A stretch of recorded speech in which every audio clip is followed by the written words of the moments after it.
Olá, novamente nós chegamos ao fim do ano e prestes a comemorarmos o Natal, uma data tão importante, onde a maioria das pessoas fica tão ansiosa. Mas eu quero trazer para você algo que vai mudar a sua vida e o seu entendimento sobre o Natal.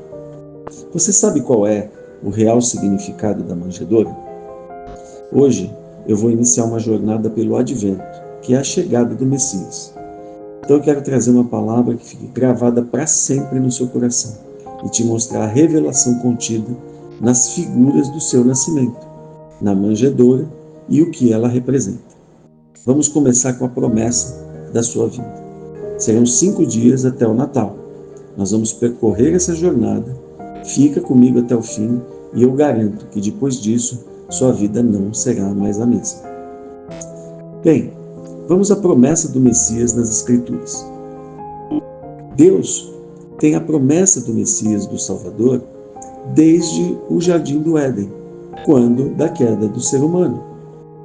Então, a vinda do Messias se inicia com a promessa de Deus e ela começa lá no Éden.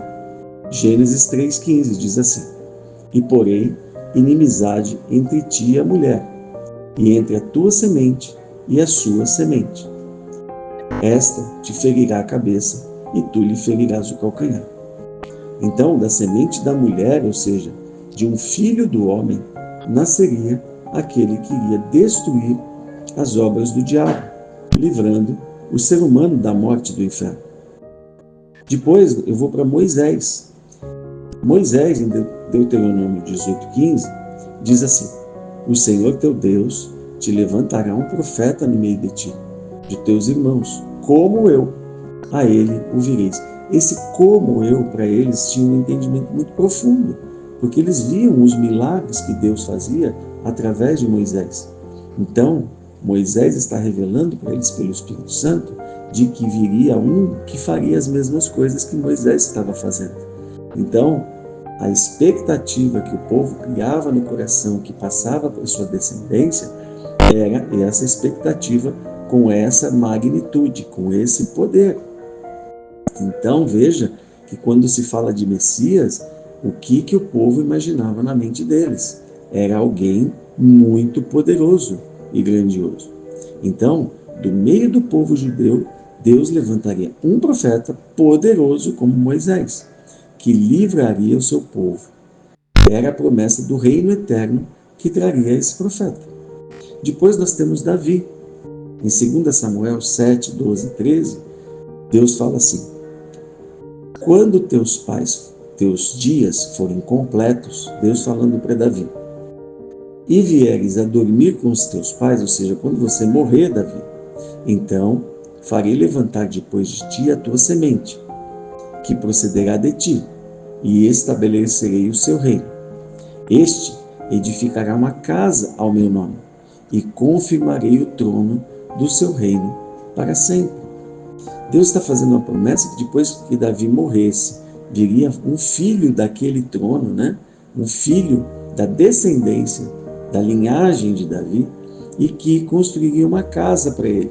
Mas essa casa não seria uma casa com mãos humanas, porque Deus diz na sua palavra, Deus não habita em templos feitos por mãos de homens. Mas eles sempre entendiam isso como uma construção física, material. Um rei que se assentaria num trono, um rei da linhagem de Davi, um rei poderoso, guerreiro, libertador. Então, desde essa promessa para Davi, todo o povo tem esperado um rei humano, mas eles não percebiam que Deus sempre falava de um reino eterno, não temporal, espiritual e não humano. E esse conceito foi se consolidando sempre, com os olhos na terra e não no céu.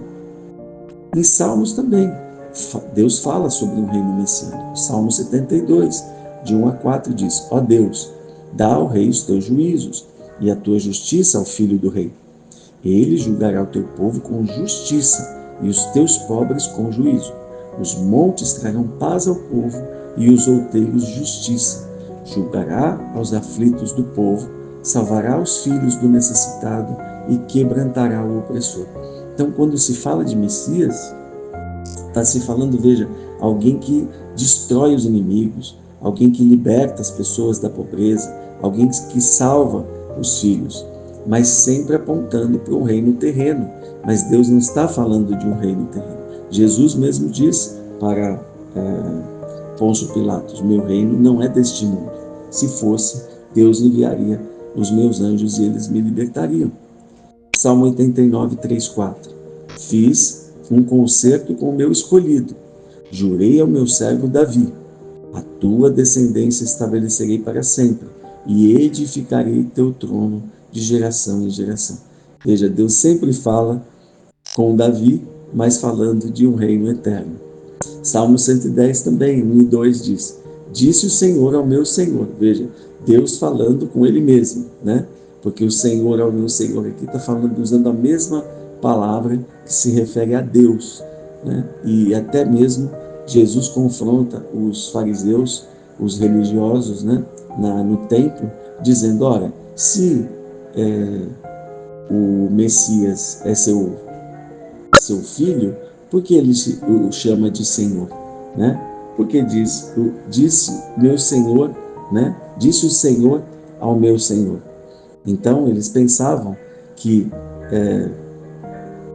a linhagem, né, o filho seria filho humano, terreno, mas não, ele estava se referindo ao Messias eterno, o Messias, o Deus que viria, o Verbo divino.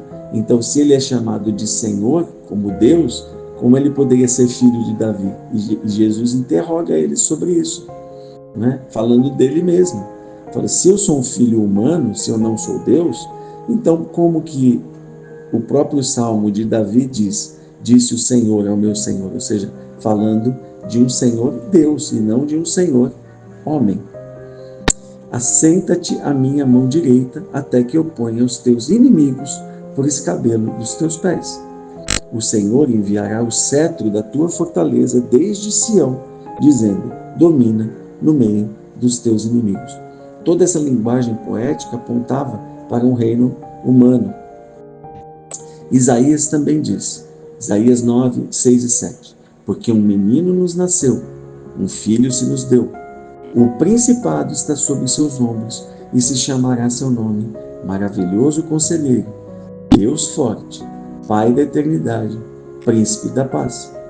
Do aumento deste principado da paz não haverá fim, sobre o trono de Davi e no seu reino, para estabelecer e firmar um juízo em justiça, desde agora e para sempre.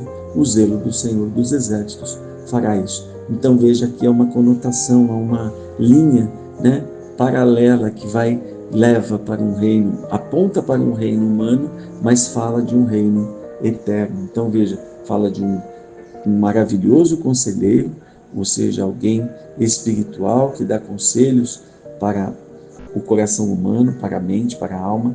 Um Deus forte, ou seja, não está falando de um rei, mas está falando de um Deus forte. Pai da eternidade, ou seja, o Criador do universo, e o Príncipe da paz, que traz paz aos que estão aflitos no pecado. Então, ele fala de um principado que não terá fim, um trono de Davi. Então, essa expectativa formada por essas promessas, por essas profecias, traziam sobre eles a ideia de um Messias rei poderoso. Então, elas moldavam essa cultura e a religião e a mentalidade de todo esse povo, esperando por esse rei libertador. Outra coisa também, uma esperança nacional e religiosa que era passada de pai para filho, né, aguardando essa vinda desse Messias que viria como um libertador para Israel, tirando eles da opressão do inimigo, né? Um reino esperado como que Moisés deu para eles quando entregou, né, a Terra Santa para o povo, fazendo eles serem livres dos seus opressores. Então essa questão da opressão que estava intensificada nessa época em que Jesus nasce, porque eles estão sendo oprimidos pelos romanos. E eles, muito mais do que qualquer outra época, estavam aguardando que esse Messias chegasse. Então, dentro dessa expectativa, Jesus surge nesse momento histórico. O povo estava oprimido, aguardando alguém que os libertasse, né? E esse anseio por esse libertador era de alguém terreno, um rei como Moisés foi, poderoso em obras, que Deus o ouvia, falava com ele diretamente, abria o mar vermelho, matava os seus inimigos com saraivadas de fogo dos céus, não é? Abriu o Jordão, enfim, todos esses contextos, essas figuras estavam no coração deles muito arraigadas, né? Bom, então, com tudo isso, quero chegar à conclusão desse dia primeiro, a promessa de um Messias, de um rei poderoso e salvador. Então, o coração desse povo ansiava há centenas de anos de escravidão por um grande rei humano. Assim, nós podemos concluir que esse primeiro dia de reflexão, pensando, que tipo de Senhor nós estamos esperando para nos libertar nesses dias de opressão que nós estamos vivendo? Nós estamos esperando um presidente? Nós estamos esperando um presidente de outro país? Nós estamos esperando por um milagre que venha do céu para nos libertar das nossas cargas? Ou nós estamos esperando e firmando a nossa fé e as nossas esperanças e o nosso coração e a nossa alma e a nossa família no nosso Salvador, num reino eterno? Será que nós também não estamos vivendo os nossos dias também esperando, como o povo judeu, alguém que nos livre das nossas cargas, dos nossos impostos, que nos dê uma casa, um carro, viagens, nos realize nesse mundo? Eles faziam aquilo que nós estamos fazendo hoje, nos esquecendo de que o nosso rei não é desse mundo, mas que é um rei eterno, um reino que nos dará a ressurreição e a vida e o perdão dos nossos pecados e das nossas transgressões. Então chegamos ao final desse primeiro dia, entendendo qual é esse contexto, qual o rei que o Senhor iria de nos enviar e como aquele povo aguardava um rei humano, visível e poderoso em obras. Então vamos ficar firmes nessa mensagem até que ela se conclua no dia de Natal. Amém? Então quero orar por você, Pai querido. Nós te apresentamos aqui a tua palavra, refletimos sobre ela, sobre essas promessas tão gloriosas que o Senhor prometeu para a humanidade, enviando o seu Filho para nos trazer o teu reino. Então que por cada dia desse que nós vamos percorrer, que nós possamos firmar essa mensagem no nosso coração, alicerçar essa mensagem no nosso coração e estabelecer isso nas nossas vidas, para que por meio da fé nós possamos vencer o mundo, porque o Senhor disse, tende bom ânimo, eu venci o mundo. Então se o Senhor venceu, nós também, firmados em Ti também, o venceremos. Em nome de Jesus, Teu Filho, e no poder do Teu Espírito Santo. Amém.